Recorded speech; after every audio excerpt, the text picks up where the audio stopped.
Hey guys, कैसे हैं आप। मैं हूं शुभम और आज हम पढ़ेंगे मॉडर्न इंडिया। और आज का हमारा टॉपिक है वॉरेन हेस्टिंग। ये जो मेरे नोट्स हैं ना, ये तमिलनाडु बोर्ड से हैं और बहुत ही क्रिस्प नोट है, बहुत ही अच्छे, बहुत भर भर के क्वेश्चंस इसमें फंसते हैं। आइए स्टार्ट करते हैं। वॉरेन हेस्टिंग का टाइम पीरियड क्या था? 1772 से 1785 तक था। और याद रखिएगा, बहुत ही इंपॉर्टेंट रेगुलेटिंग एक्ट आए थे इनके टाइम पे, 1773। इस तरह के क्वेश्चन कई बार पूछे जाते हैं, पीसीएस में भी पूछे जाते हैं, वनडे एग्ज़ाम से भी पूछे जाते हैं कि रेगुलेटिंग एक्ट 1773 जो था वो कब पास हुआ। तो याद रखिएगा, ये वॉरेन हेस्टिंग ही थे जिसके टाइम पे ये पास हुआ था। और इनके टाइम पे ही फर्स्ट एंग्लो मराठा वॉर हुआ था और सेकंड में एंग्लो मैसूर वॉर हुआ था। और वॉरेन हेस्टिंग जो थे अपॉइंट किए गए थे governor general of fort William की तरह नहीं, मतलब गवर्नर ही, फोर्ट विलियम के गवर्नर ही इनको अपॉइंट किया गया था। अब हम पढ़ेंगे रिफॉर्म्स ऑफ वॉरेन हेस्टिंग। ये जो नोट्स है ना, ये सिर्फ आपके प्री के लिए नहीं काम आएंगे, मेन से भी अगर क्वेश्चन आता है ना तो आसानी से आप इससे कर सकते हैं। हम पढ़ेंगे रिफॉर्म, बहुत कॉन्सेप्ट आपका क्लियर हो जाएगा इससे। रिफॉर्म ऑफ वॉरेन हेस्टिंग, पहला रिफॉर्म क्या था? वॉरेन हेस्टिंग ने देखिए आते आते डुअल सिस्टम को ख़त्म किया, जो दस्तक सिस्टम नहीं था, जिसका अंग्रेज़ बहुत ही ज़्यादा, ब्रिटिशर्स बहुत ज़्यादा फ़ायदा उठाते थे, मनमौजी काम करते थे। तो एक लगाम सी लगा दी थी इन्होंने, डुअल सिस्टम को इन्होंने अबॉलिश कर दिया था। और देखिए किस किस सेक्टर्स में इन्होंने किया, रेवेन्यू में किया, जुडिशियल में किया, ट्रेड में किया, ट्रेड एंड कॉमर्स में किया। बहुत ही इंपॉर्टेंट काम था इनका। हमने पढ़ा एवोल्यूशन किया था इन्होंने डुअल सिस्टम का। रेवेन्यू में इन्होंने क्या किया था? इन्होंने बोर्ड ऑफ रेवेन्यू इस्टेब्लिश किया था कलकत्ता में, क्योंकि ये कलकत्ता में ही थे तो उन्होंने कलकत्ता में बोर्ड ऑफ रेवेन्यू स्टार्ट किया था।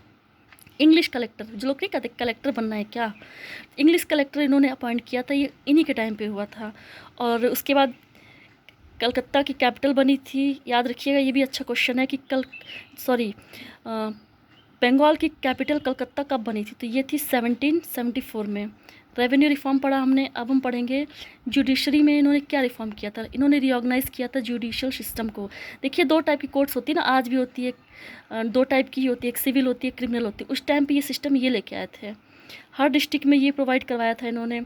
सिविल कोर्ट को करवाया था कि कलेक्टर के अंडर में रखा था सिविल कोर्ट को, और क्रिमिनल कोर्ट को कहा रखा था। एक बार शायद क्वेश्चन पूछ चुका है किसी एग्ज़ाम में, मुझे आई कैंट रिकॉल इट, मुझे याद नहीं आ रहा है कि सरदार निजामत अदालत की भूमिका क्या थी। तो ये जो थी यहाँ पे क्रिमिनल कोर्ट थी, ये हाईएस्ट अपीलेट क्रिमिनल कोर्ट थी। और ये सिविल कोर्ट जो थी हाईएस्ट सिविल कोर्ट, ये अपीलेट क्रिमिनल कोर्ट थी। और ये जो है ये सिविल कोर्ट थी। सिविल कोर्ट में सिविल मामले, ज़मीन जायदाद के, और क्रिमिनल में तो आप जानते हैं क्रिमिनल केसेस होते हैं। इसको बोलते थे सरदार दीवानी अदालत। बहुत ही जैसे कि अगर आप जानेंगे तो उल्टा है, अगर आज आप देखेंगे तो कलेक्ट्री बोलते हैं, दीवानी तो आई थिंक नहीं बोलते हैं, जो सिविल के केसेस होते हैं। और ये अपीलेट थे, इसको सरदार निजामत अदालत बोलते थे, इसको बोलते सरदार दीवानी अदालत। और देखिए जैसा कि मैंने आपको बताया था ना, dual system, Dastak, trade regulation किया, रिफॉर्म किया इन्होंने। Abolish the system of Dastak का इन्होंने सिस्टम ख़त्म किया। इन्होंने इंटरनल ट्रेड को रेगुलेट करने के लिए बैंक्स बनाए थे। तो याद रखिएगा, बैंक जो था वो कोलकाता में ही बना था, बैंक जो था इसको इन्होंने बनाया था। और इनकी एक बहुत अहम भूमिका थी कि जो आपके विलियम जोन्स थे ना, जिन्होंने एशियाटिक सोसाइटी ऑफ बंगाल बनाई थी, इसको बनाने में इन्होंने सहयोग किया था इनका। ऐसे भी क्वेश्चन पूछ सकते हैं ना कि who supported the William Jones, तो इसमें आंसर होगा एशियाटिक सोसाइटी बनाने में किसने सहयोग किया था? आपके विलियम जोन्स का। तो किया था वॉरेन हेस्टिंग ने। बहुत ही अच्छा क्वेश्चन है ये, अगर अभी तक नहीं आया हो तो आ जाएगा, आ गया होगा तो रिपीट हो जाएगा।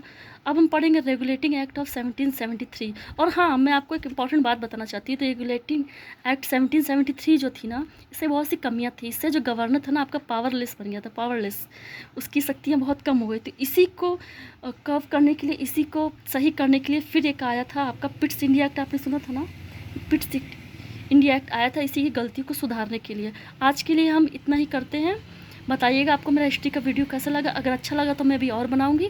Thank you very much.